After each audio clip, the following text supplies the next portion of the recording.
watching Morning at NTV. All right, welcome to the D-Day, the 6th of February 2024. But this day in particular is very instrumental in our, evolution as a country. We get to look at the Tarehe Sita anniversary, the 43rd of its kind. Also setting sails for the Tarehe Sita celebrations, which we'll be bringing to you live from Bugweri. We do have Jackson Onyango, who will be on ground, giving us a sneak peek into the mood, the atmosphere. Of course, yesterday we saw the preparations. Those preparations were quite exciting. So today is going to be a whole new form of celebration. But also we get to focus on the evolution of relations between the military and political powers. Welcome to our Kickstarter. I am Priscilla Regina Naloga. Now, to just give you a preamble bit as we do mark those celebrations today, this year's celebration is going to be under the theme celebrating the people's struggle for unity, security and peace. And this is according to General Wilson Mbasu Mbadi, UPDF Chief of Defense Forces, as the Army looks forward to these celebrations in Busesa, which is happening in the Eastern District of Bugweri. Now, since 1986, the NRM and the NRA have come to the vanguard of Uganda's evolution. Uganda is going through a revolution, and the vanguard, of course, being on the political side, the NRM, and on the other side, security side, is the NRA, which you would be calling the UPDF of today. So we oscillate through the 43 years of the Army in making, and we're going to have that oscillation with Mr. Grace Masiko, security analyst. You're most welcome, sir. Thank you. I'm glad to join this program. Okay. Now, from your perspective and the many years that you have been with Uganda, following through the evolution of entities such as the Army, could you give us a backbone from your perspective of the Tarehe Sita Day? Thank you. First of all, from drawing from 1986. Of course, may have been young, but later on I followed. There has been a great transformation in terms of the strength of the military we have, in terms of the people who are in charge of this command of the Army. When the NRA, NRM came into power, most of the leadership, it was just by the role each had played in the bush. So it was just a natural process that one would be given the opportunity to lead because of that, being a number one, number two, 7, and then also the gallantry each exhibited in the bush until the capture power. But we're just seeing now some resemblance of merit in terms of the capacity, the training of each individual officer, the education level, the courses attended. So there is some level of departure from what it was. We've seen in terms of the technical capacity evolving. Of course, we are not working alone as Uganda, but we are going by what is happening globally and internationally. Also in the security, I mean in the neighboring countries. We are seeing initially they used to use rudimentary equipment, chasing after the rebels in the north, and maybe sometimes equipment not working, maybe it's too bulky. But now we are seeing some level of sophistication. We are seeing technological advancement, that we don't have to be at the you don't have to be at the heels of the person or the enemy you are fighting. You can just send technology to fetch the person, or you reach out to that person. We've seen it done in the Congo. We've seen it done in Somalia. We've seen it actually, the game changer in the Road Resistance Army War. It was part of technology that the army was able to reduce on the human element and deploy equipment, the helicopters, because they are able to take higher and higher ground and able to reach, their eyes can see far, as opposed to having a soldier running after the robots. So they had to run away from Uganda because of that. They were faster, the army would respond faster, and of course we've had, as a country, we had a lot of challenges with the neighboring countries, including Sudan.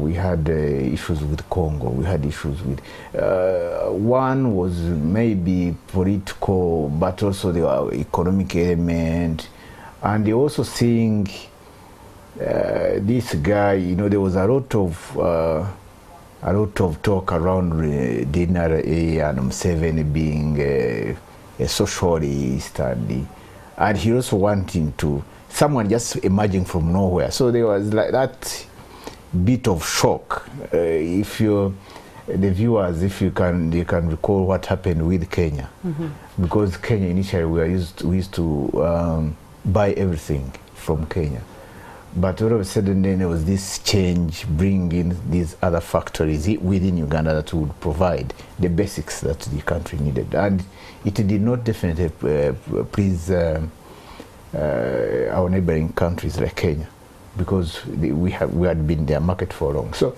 all these, they tried to challenge the status quo in the region, and it didn't give a favorable ground for Museveni, indeed. And he, of course, Museveni came in with a lot of promises, a lot of charisma around him, and he was like very unknown, and you know, like someone coming with 27 people and then capturing the government. So there was a lot of mystery around him, and he's also, his persona provided a weapon against himself by the regional countries. So there was that challenge, and by and large that increased Uganda's internal capacity to quickly move and acquire equipment, but of course all of it was just like tapping here and there what works, but I think the status quo has changed, and there's some element of advancement. Okay, speaking of status quo change, we want to first understand what is the fundamental role, what is the fundamental importance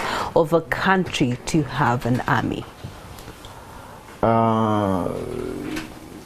First of all, again drawing from what our region has in the first place.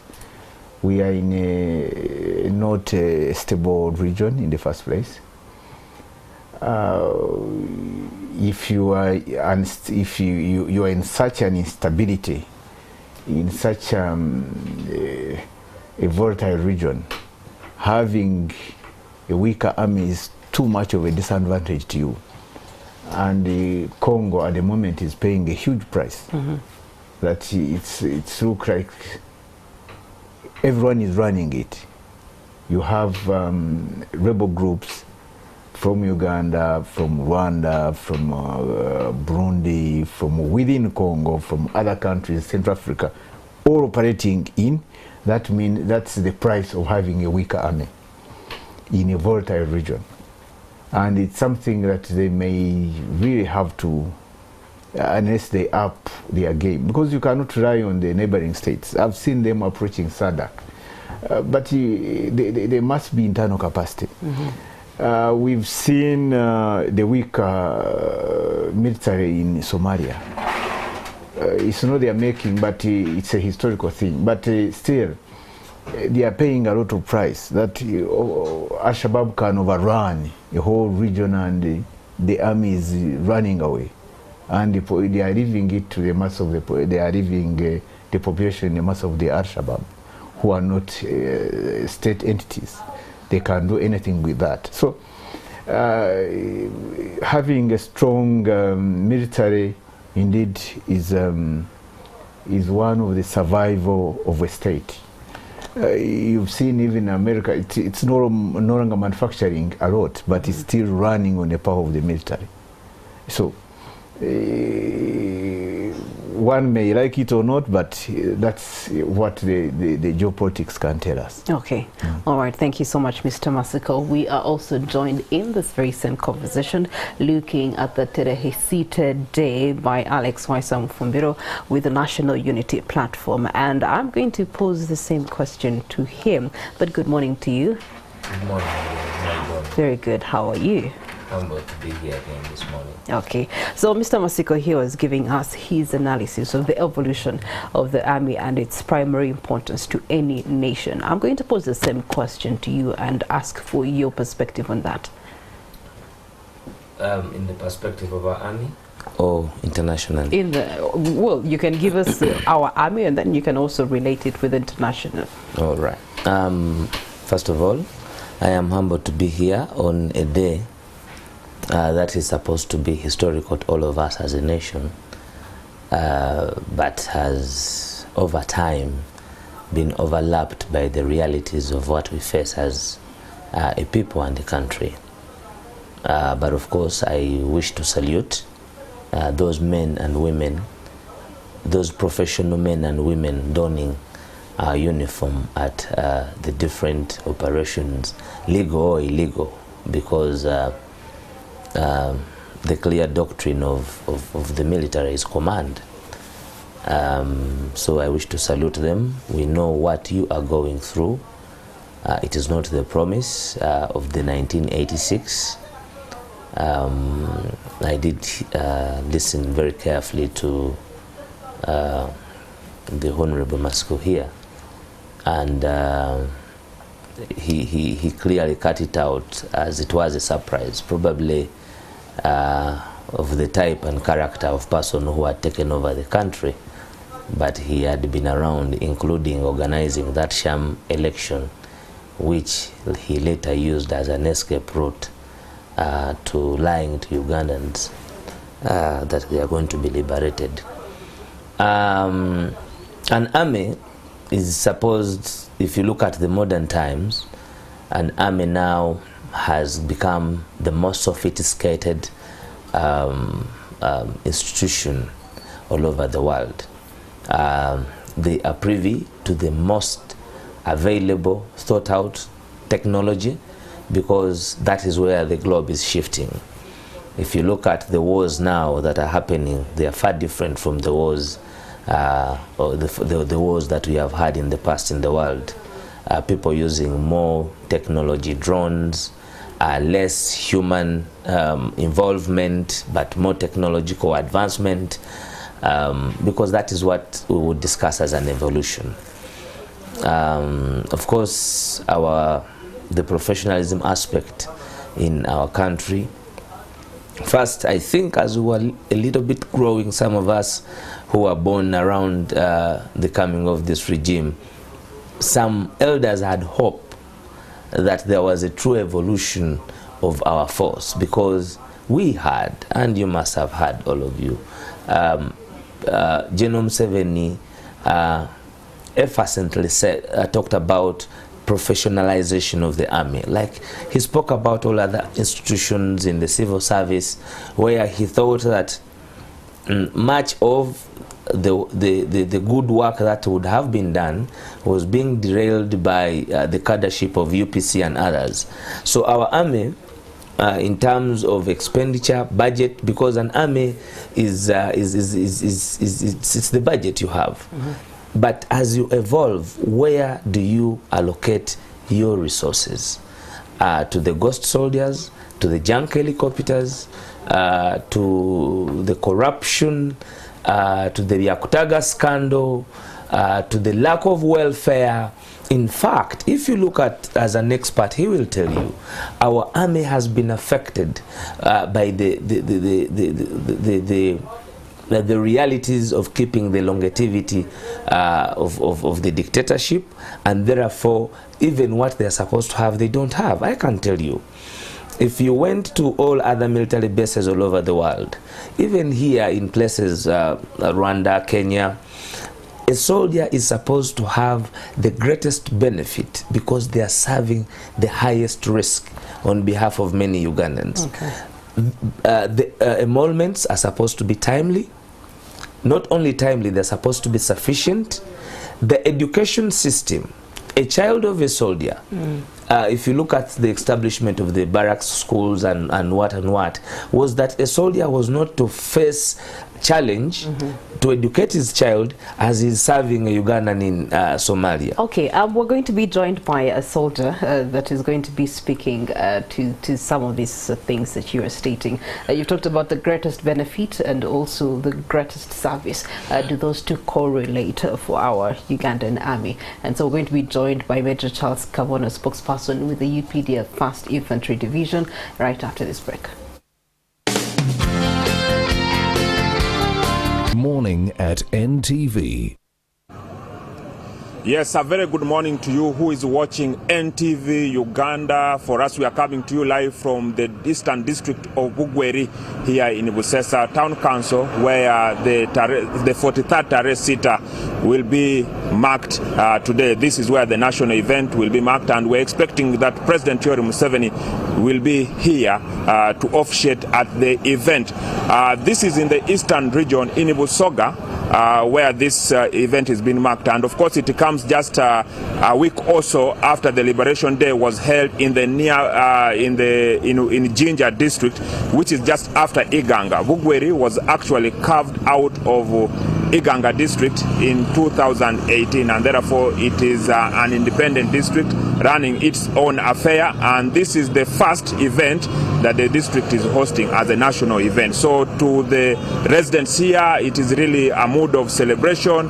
They are happy that the country, the government has finally brought a national event here, where of course the people are injecting money in buying a few small items here and there. And as we're talking to the deputy spokesperson of the UPDF, that is Deo Akiki, he told us that through all the week that they have been having activities in the region that is to do with the provision of health services, sanitation services, they have been spending money here, and therefore some money should have entered into the pockets of the residents here in Busoga, not only in Busesa or Bugweri district, but around Busoga sub-region, where they have held several activities.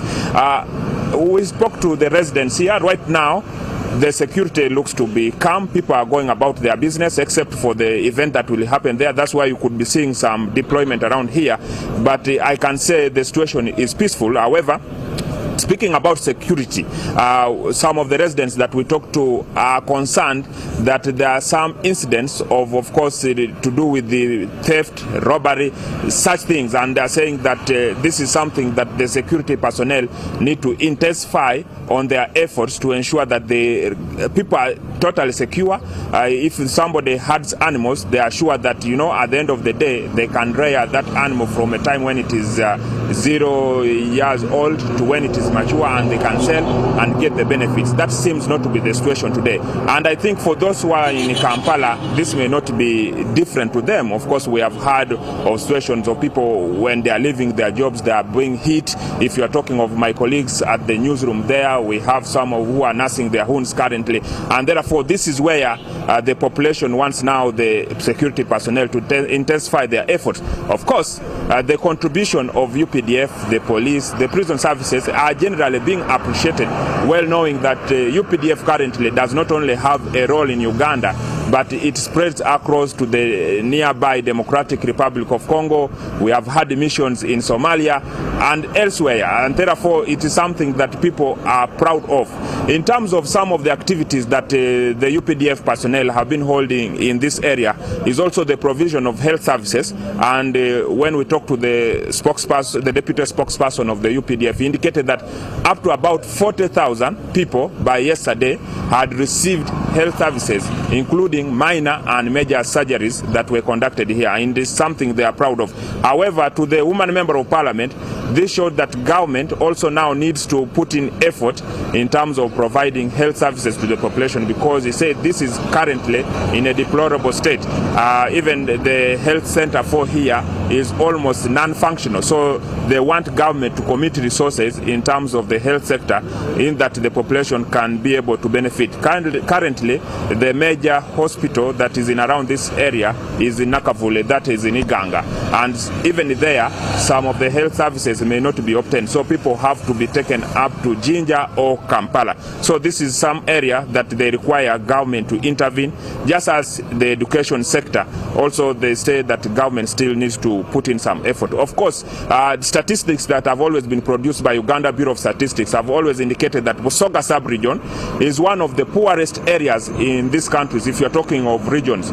So if you're talking of central, you compare it with the western, northern, Karamoja areas, Bukedi, Busoga has always emerged the last in terms of people doing well. However, of course, we know that the parish development model is in place, and this is supposed to uplift the livelihoods of people, the 39% of the households in poverty. So this is something that the residents here hope that the president will be talking about, highlighting some of the achievements of the security forces, but also in terms of the theme, which is celebrating the people's contribution to peace, unity and security. So they will be waiting to hear from President about some of these. So I hand to you, Priscilla, in studio to continue with that discussion. That is Jackson Onyango, who's going to be giving us updates regarding the celebrations as they take center stage of Eastern Uganda under the theme, the struggle for unity, the struggle for security, the struggle for peace. Now, this conversation has been joined by one who Alex Waiswa was referring to as the man and men and women who give us the greatest service to this nation. But do they benefit from the service that they give us, and what are the benefits to the service that they give us? A question that will be answered later on. Major Kawana, you are most welcome to the program. Thank you, Madam President. Congratulations on the 43rd Tarehe Sita Day. Thanks. As one who is of greatest service in one of the greatest places, the army itself, what does this day mean to you? Good morning, viewers. Good morning, my fellow panelists here. I'd like to congratulate you upon reaching this great day in our history, the 43rd Tarehe Sita. First and foremost, I'd like to begin with the preamble of this great day. Tarehe Sita, it's a Kiswahili word meaning 6 February. Now, when we talk about 6 February 1981, what's unique with this great day? What's unique with this great day? On 6 February 1981, that's when the current president, the commander-in-chief, General Yoweri Museveni, led gallant fighters with only 27 guns and attacked Kabamba barracks. You know what had gone on before in this country. You know what was happening in this country. Therefore, they attacked Kabamba barracks and they declared a protracted people's liberation struggle. Therefore, today we are celebrating this day. Why?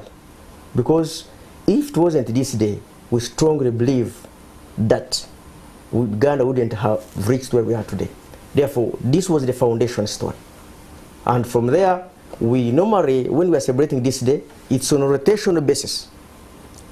2021, we celebrated it in that was in the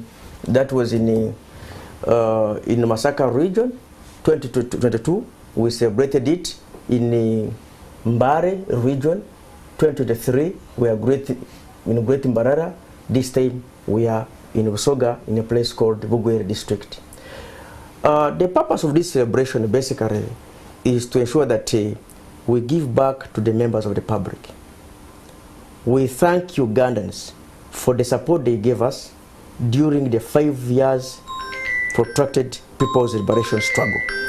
Because if it wasn't this day, we believe Uganda wouldn't be where we are today. Therefore, we are celebrating it not only as men and women in uniform, but Ugandans in general. It laid the foundation stone, and we are grateful, the people of Uganda, for the support they gave us. They gave us their children, they gave us food, they gave us information, and they had to hide us during a difficult time. As you know, the UPDF is the People's Army. Therefore, we feel we should go back and thank the people of Uganda. But before this day, we normally move around those areas where we normally have national celebrations and meet different stakeholders, local authorities, so that we ask them, what do you feel should we contribute to your community as a sign of appreciation? All 12 districts in Busoga region have benefited. Around 31 structures have been built, even including the Jinja City, they have benefited. Therefore, we have been giving back to the people of Busoga region, meaning schools, health centers. There are many. I can give you some details maybe after here. But we have been having health centers renovated. We have been having classrooms built. We have been conducting medical camps and conducting some minor surgeries. We believe in protecting the environment. We have planted trees. We have also given out scholastic materials to different schools. And today, we are celebrating the national celebration with all Ugandans. Therefore, we are saying thank you for what you gave us, and also telling them that we are a people's army and committed to serving the people of Uganda. Therefore, congratulations to all of you. Okay, all right. In that regard, we want to find out, in respect of today's celebration, struggle for unity, security, and peace, as the army, what have been your gains, your wins, and also your challenges throughout this course? Thank you very much. Not only as the army, as I told you from the start, all Ugandans should be celebrating this day.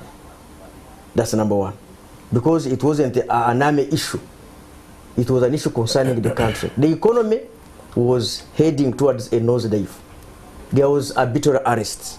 There was state-inspired killing. There was no rule of law. And even human rights were not there. Today you can come here and talk. You say everything you want to say, but you are sure the next day. That was unheard of in the past. Therefore, as we are celebrating this day, under the theme, celebrating the people's struggle for unity, peace, security, for socio-economic transformation. We have achieved unity in this country compared to how it was in the past. We have security of lives and property. We have peace. And if you see the development, this development we will not have this one in the past. Therefore, it's really a day worth celebrating by all Ugandans. Okay. Irrespective of your political ideology and the school of thought you subscribe to. All right, Mr. Masiko, regarding what he has shared with us, the struggle for peace, for security, you get to look at present day times. We have struggled and we still continue to struggle with a lot of violence. Now, the biggest of them all is the gun violence. We opened the year 2024 with a major breaking story of Pastor Ujingo, whose life was attempted regarding murder by gun, and that's how we even closed the year. And so it begs the question, especially within cities that are developing, why are we seeing an increase in gun violence when we should be celebrating? Okay, thank you. The issue of gun violence, if there is no, first of all, as the country expands in terms of population and these urban settings, it causes a major shift in the livelihood of people. Some people either displaced, some people lose their livelihood, some people want to attain. There's always the economic and social struggles, among the population. you find that there are those that either have been left out of this economic shift or social shift. They want to attain some level.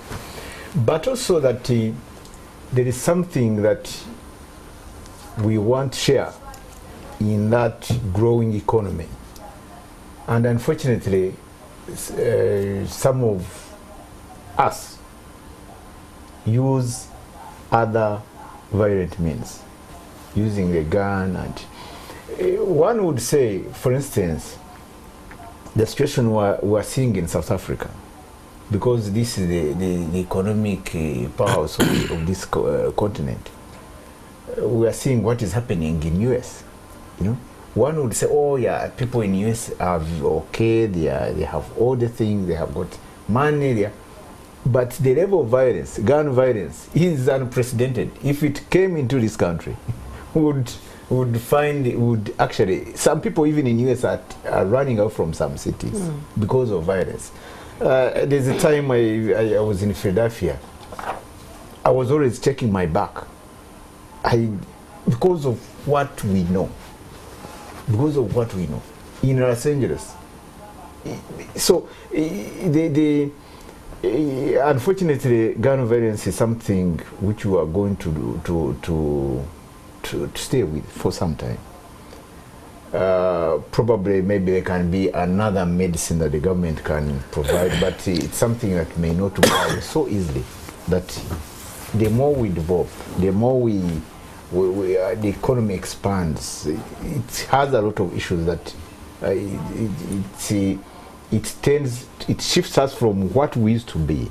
We used to be a very tolerant and peaceful country, where if someone is walking on the streets. I remember maybe like 15, 20 years ago, we would just move into Kampala here without any fear of being attacked. But now it's there. As much as the government maybe will try to come on top of the situation, but I don't think we'll be having a magical weapon than what the Americans have, or even what the South Africans have. So this is a situation really we have to put up with. But just to say that probably we appeal, since it's even an Armed Forces Day, that please, whoever is in uniform, try to do something. Don't be part of the problem.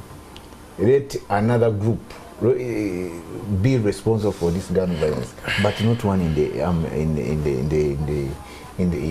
uniform, because you are given the training to protect, but you are not the one supposed to be taking away the life of a person or even the property, like we've seen in the past.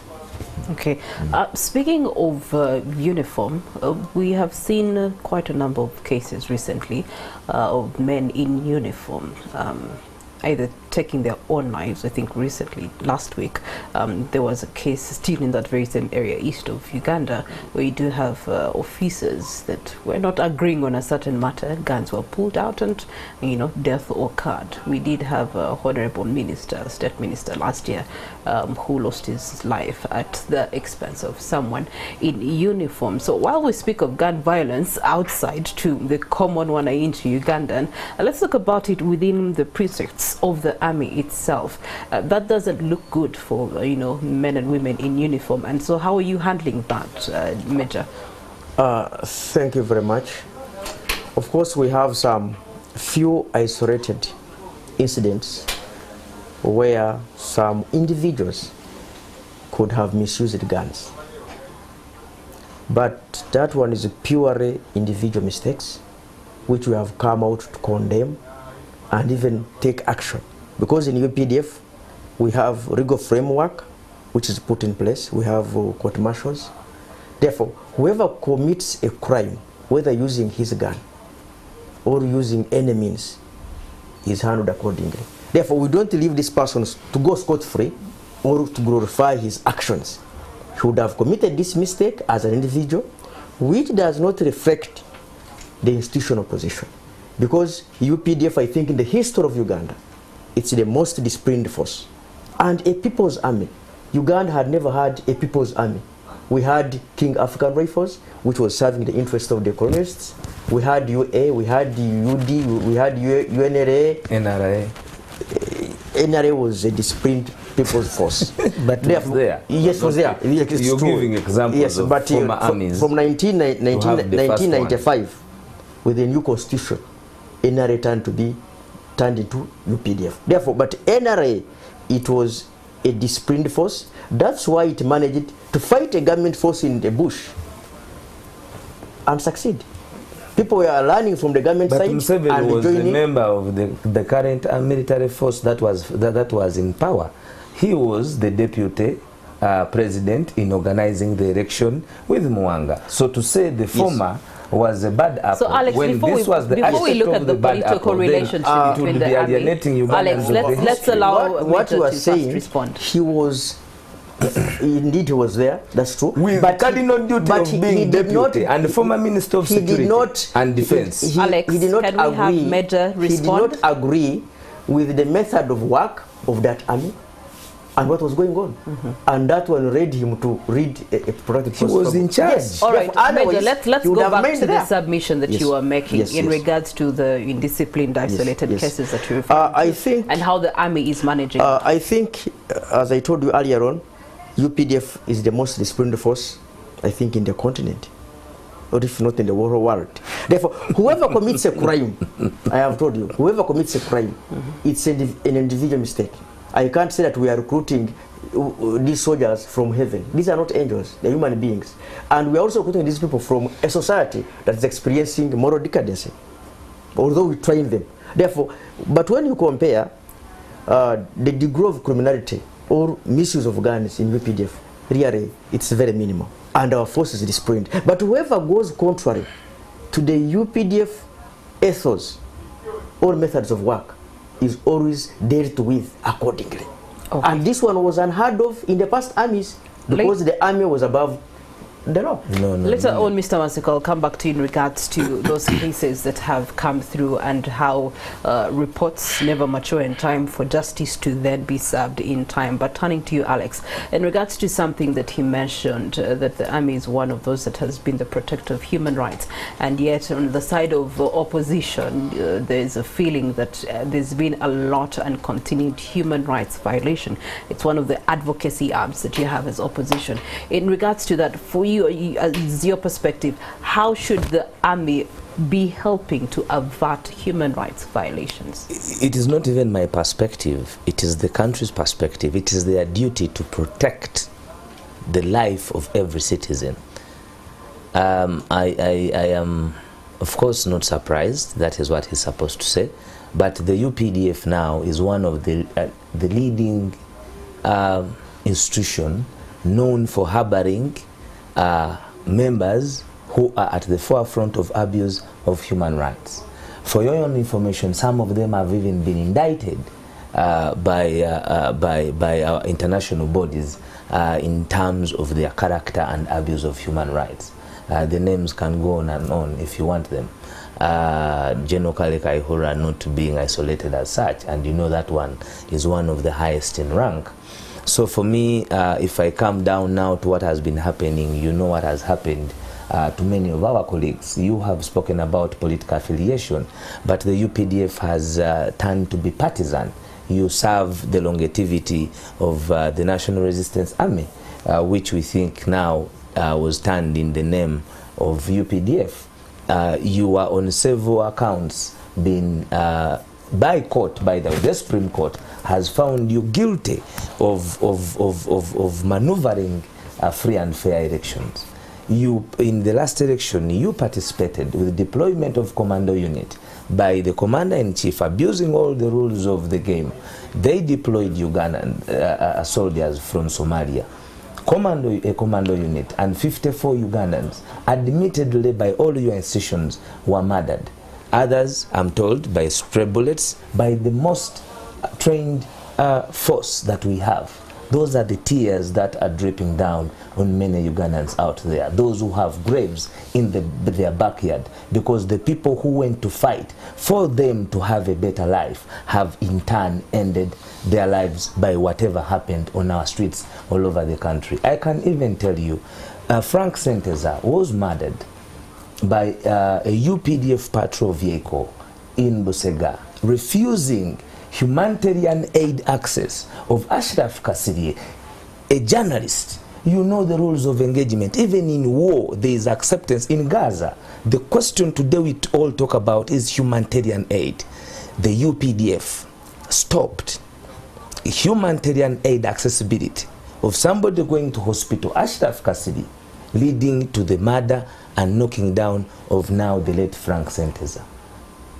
In Massacre, those tears are dripping of the people in their uniform, not forgetting the abuse. You've talked about officers being court-martialed. You have broken that institution to the latter.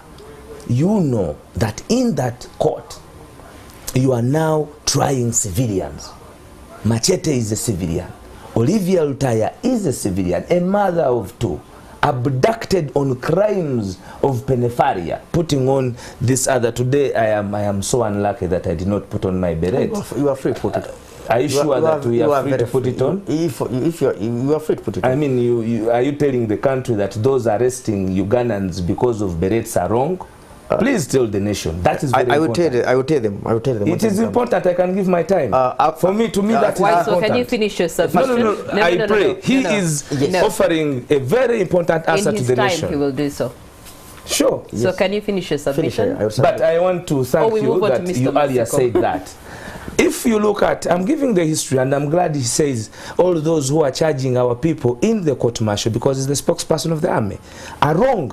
Olivia Lutaya, Machete, Kalanzi, abducted by the forces with drones. Let me tell you, I think it is in the book of The Art of War, where one Zhou talks about if the command, the first time the soldiers don't understand it from the commander, then the culpability, the liability is on the commander. If they understand it and fail to execute it, then there it is on them. The liability of torture in safe houses. You know what is happening in the CMI. You know what is happening all over, what happened in Kalangala during the reign of Kakabajenda. Now, that is not the army that we would be proud of. The personalization of the force to be one of an individual in terms of enjoyment of the services in deployment, you do not have authority to deploy in the amounts of money that you're spending in Congo. The parliament, this parliament has never sat, not even after you going there to discuss your existence and deployment in Congo. That is abuse of the law. You talked about rule of law. I have told you that in the Supreme Court, we have talked about gun violence. Let us not, with due respect, Honorable Masco, gun violence in America there is acceptability. There is a whole 22nd Amendment on guns. People own guns. People walk in and buy guns. Here, guns are a monopoly of our security forces. In places like Karamoja, there was a whole campaign of disarmament. Okay, so they can no longer come here and feign ignorance on who is killing Ugandans, because it is their monopoly to have these weapons. They have told us these guns have been fingerprinted, these guns are manufactured by themselves. So when Ugandans are murdered, when the monopoly of guns is with them, and when we are aware of people like Kanyamunyu who have used their being close to them, gone out there, used their guns on Ugandans like Akena, led them to death, and there is no accountability whatsoever. That is a question. When you look at our uniform, the abuse of our uniform by leaders and politicians because of their political romantic entanglement with certain people. You saw Andrew Mwenda on our military plane. He is not being charged in the court-martial. The other day I saw a certain parliamentary member of parliament, I think it's Abba, fully donned in. The way you're donned, in fact, even the uniform was more new than yours. I will intervene. Okay. That is not acceptable. When you're accepting a few people put on this uniform, and then those that are putting on political attire, penepharia, like red berets, t-shirts inscribed with the president Chagulani Robert Sentam, are being criminalized and charged in the court-martial. Recently, the UPDF, arraigned an ADF general. You all remember Ozu, I don't remember the name. And this general is being tried in the civil courts of Uganda, which is acceptable because that is the jurisdiction. But young people with no criminal record, with no background of gun knowledge, military knowledge whatsoever, but because of their political affiliation have been for the last 3 years in the general court martial, and this knowledge you have. Therefore, it turns back, Mr. Maseko. As I conclude, I want him to respond to what you have said. I wanted to tell you Major, that. let me first have Mr. Maseko, because both of you have raised literally the same points, and it does come in with a security analyst here. Their submissions do bring out points. You remember, have, of course, Major having said that it's the biggest and most disciplined element that we do have in the country, but of course the isolated cases referred to, and then he also referred to the fact that, of course, with these isolated reports, responding to them in regards to how they are handled in judicial matters in courts, and something that Alex is also presenting, and then of course the continued delaying of justice, delaying of reports being released, so then justice can be served and human rights violations can be managed within our country. All of this, how can it be addressed? I think probably this issue of reports delaying justice delivery, I mean, it's just probably the government would want to buy time to answer some of these situations.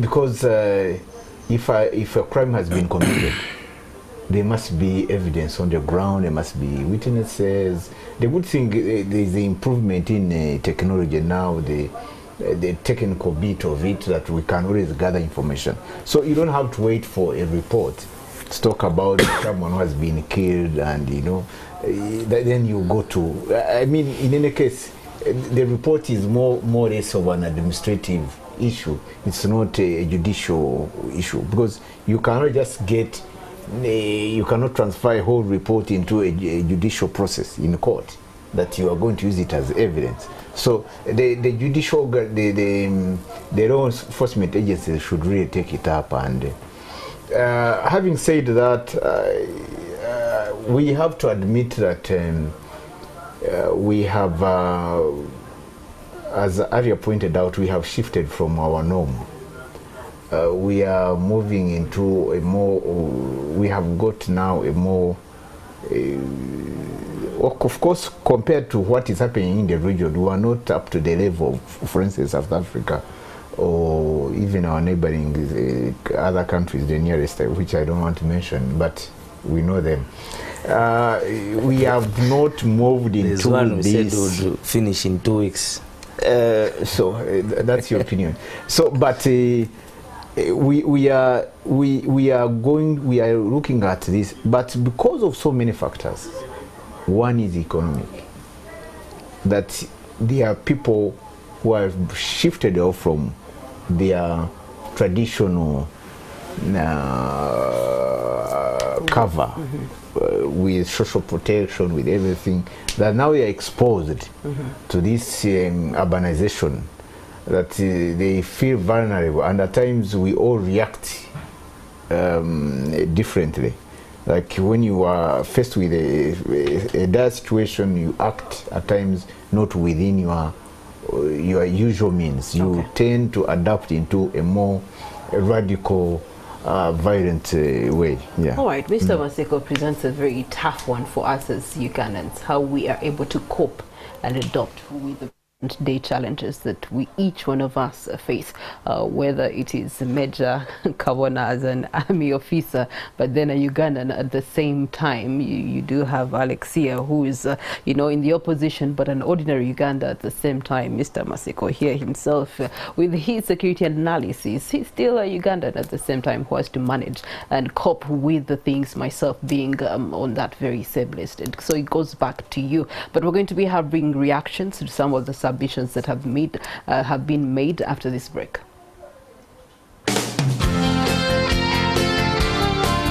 At NTV. All right, welcome back from that short break. It's Tarehe Sita Day. Bugweri district is where it's being celebrated, the eastern of Uganda. The Liberation Day was also in the same area code. So we can pretty much suppose for the rest of the national related celebrations could be, even independence could be in the same direction. So clearly there is a certain mandate to ensure that there's a rebuilding of the eastern region of Uganda, having been regarded as one of the poorest. Alex, After 40 years. him. He comes from that same They made area. it poor. So, but as I had said earlier, that would now first open the floor up for reactions. And Major Kawona, let me give you the first reactions. Thank you very much. He talked about torture. And earlier on I talked about that torture is not a UPDF method of work. Even if we are going for any operation in UPDF, any operation, our troops, our soldiers are briefed on standard operational procedure. No soldier had ever been briefed that you go outside and manhandle civilians or torture. Because we are very, very careful as far as handling civilians concerned, because they are our bosses and we have to respect them. Therefore, whoever makes a mistake, whoever makes an operational mistake, as how we talked about in Chengera some time back, it was unfortunate, but you can't be allowed to go scot-free. In Busoga. That's number one. Yeah. The army leadership always comes out, because in UPDF we have got legal methods of work and we have got administrative methods of work. We believe in the rule of law. That's what makes UPDF unique and different from the past armies. They have never been charged. Therefore, those who could have made a mistake, and we have seen even our soldier and officers at higher levels appearing in court martial. What message does this one send to the public? That we don't tolerate or we don't condone impunity of any kind. That's number one. Two, you talked about safe houses, that we have safe houses. The years have been this uniform, I don't know any safe house. If you know one, me, I don't know it. What do you refer to them to as exactly. in uniform? Me personally, I don't know any house that we are utilizing to torture or intimidate civilians as a safe house, as he was arranging. But he's entitled to his opinion. Then you talked about civilians being taken in army court martial. In UPDF Act 2005, we have a UPDF Act of 2005. That is section 161. It talks about protection of military stores. In case you're a civilian and we find you with military store or military property, that law or that section allows us to take you in the court martial. That's number one. Two, section 164 of the same UPDF Act of 2005. If we find you having something resembling our uniform or something resembling our military property. Resembling? Yes, it is there. It is there. Resembling? Yes, it is there. Yes. I've told you, section 164. Okay. Yes, you resembling. You can get it. Okay. Therefore, for example, we have to protect our image as an institution. For example, if you go in second-hand clothes and you buy a uniform of a different country and you go and conduct a robbery at night, these people at night will automatically think these are UPDF soldiers. Okay. Now, to be on the safe side, we are saying don't put on uniforms that are resembling military attire. That's number one. Another thing, you also talked about... But that's criminality. If you go and, even if I put on a suit... Alex is reacting to I'm you, reacting to what you have said. The time and I request for protection. You have it. You talked about the operation in Congo. Now we have Operation Suja. Operation Suja, you must first understand what was going on before. Our people were butchered in Kasese. Recently, our people have been butchered in Kamwenge, in a place called Chabandara. Are you happy with that? You are still in Congo? Yes. You are in Congo and you're still butchering us. When we go to Congo, we have him? If not, when we go to Congo to hunt these terrorists who have killed our people, remember our cardinal mandate as UPDF is protecting Ugandans. That's number one. And remember, even the international law allows us under hot pursuit. Therefore, if Congo, you are using it as a safe haven, Congo is not heaven. UPDF have the capacity to fight you in Congo. Congo first was used as a place for training, arming their criminals, and attacking Uganda. Okay. But of recent, under Operation Soja, their command structure has been defeated, has been destroyed completely. Communication structure has been defeated. Logistics supply, now operations going on very well. Then you talked about Andrew Mwendo also putting on army uniform because it went viral, it made some news. Section 5. Yes, yes. Even you, any Ugandan, if you request for permission from the commander on the ground, and there is maybe a mission, and you request for permission, that command on the ground, he can allow you. And that is what I call political romantic affiliation. If you feel you want to put on our we're going to come back and you might be let me first join the other guests in Entebbe to find out how they are celebrating Tarehe Sita. All right, so we do have Stephen Bide, who's on ground with the military base in Entebbe municipality, and we want to find out for them, they've not been able to make it to Bugwe, how are they celebrating this day and what it means to them. Good morning to you, Ivan.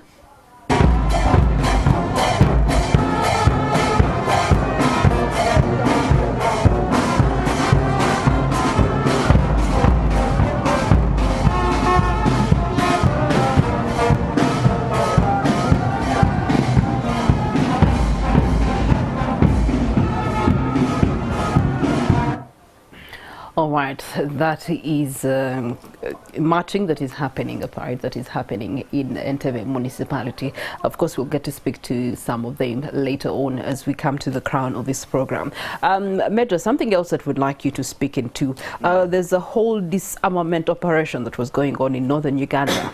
Are we going to wait for increased gun violence within other parts of the country to be able to have some of these operations function in other parts of the country? For example, metropolitan area of the region here within the Kampala district. For us as the members of the security agencies, of course working closely with Ugandans, because we can't work in isolation, because foundational security begins from a common person. Therefore, for us in our circles, UPDF, Uganda Police, and other sister institutions, they are working 24/7 to ensure that we don't have increased gun violence. And as Mr. Masco talked about, he said that Uganda, when you compare it with other countries, as far as gun violence is concerned, I think we are not doing poor. We're not going to wait to have comparisons for our numbers to be the same as USA and South Africa. And South Africa after all, you say we're the bosses. So if as the bosses we're requesting that you manage some of these items that are freely on the market, yet we don't really have a law that allows us publicly to own guns, can we have that? Of course, that's our wish, to see a Uganda with no gun violence. And I think relevant authorities are doing everything possible to ensure Ugandans are safe. Okay. Also, we want to find out from you, what's the interlink between the army and the related security agencies? Because you say the army does not, but we see operatives within some of the things that happen on ground, and they are not in uniform. But then later there's claiming that they are not part of the army, and so we want to understand what is the interlinkage between the UPDF and the other state security agencies. All sister forces and the UPDF, our core mandate is protecting Ugandans and their properties. That's number one. We work together. We work with Uganda Police. We work with ISO. We work with ESO, and we work even with civilians.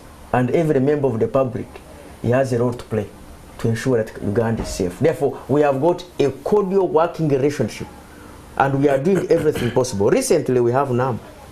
We had more than 10,000 people in Uganda here, and we had a threat. The threat of ADF is still there. but we managed this threat. Okay. Yes. All right. I'm going to allow a minute and a half to the rest of my pundits. Of course, now for you on this other side, we have to look at the reality of the matter, the marriage between politics and the army. Let me start with you, Alex. No, fully the UPDF acts as the NRA, fully with the ideology of keeping Genome 7. That is why he has referred to it as his army, as my force. It is more as of the person of Genome 7, and that is where we have been affected across board on the deliverance of service of the UPDF. Of course, there is where we have had hope, maybe in construction, engineering and others, but you know that also corruption has usurped their would-be services. As I said, the army is supposed to be at the apex of everything in technological advancement, in construction and other things. But now if you look at the budgets that are flowing in whatever project they are in, it has now become a conduit of corruption. The core institutionalization to it being persona has led to weakness in performance. You know, he spoke about Somalia. You're very much aware of the presidential letter and statement missive on Somalia. It was as deep as the corruption on deployment, that the persons who are commanding our force in Somalia had been wrongly deployed, because one was coming from the army canteen. He did not have the muscle to do it there in Somalia, but because he had the financial muscle and found his way there, the tribalism. This time round, Kabona here is aware there has been elevation of army officers, but there was even fear for the first time in the history of Uganda to tell the country which names are featuring on who is being elevated, as they were releasing the lists. Now, a national army cannot be seen or heard to be being partisan, but also to be coming from a particular a tribe or belonging or ideology, as what is turning out to be our loved army. He has spoken about NAM, and this is for them, since he's the spokesperson. We have received calls. I personally, have received calls from the lower ranks of the UPDF. I'm saying the lower ranks of UPDF. They didn't pay them. They were supposed to get 30,000. The payment is another issue. It is serious. Mr. Celebrating NAM when they stole the money from the marriage between politics and the military. Yeah, in the first place, because the military is part of the state infrastructure, and you cannot divorce security from politics. You must, the army, the military must be aware of the political environment they are working in. They should be ideologically oriented towards the national achievements, not personal achievements, national achievements. So the two cannot work in isolation. The only question probably is, how do we play that game in meeting the national objectives?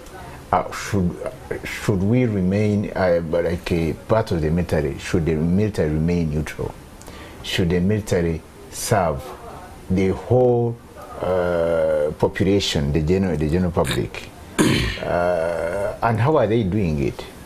I think that should be the question Ugandans should always focus on. Major Kavona, 1 year down the road, we should all be back here for you to answer this question, the neutrality of military in the governance of a country. But I'm going to give you the closing remarks. We want to find out what is the agenda for the day, what's the plan, where's the party?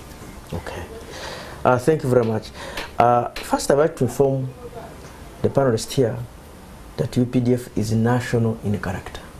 And when we are recruiting, we ensure that we move countrywide and recruit everybody. Therefore, every district is represented in UPDF.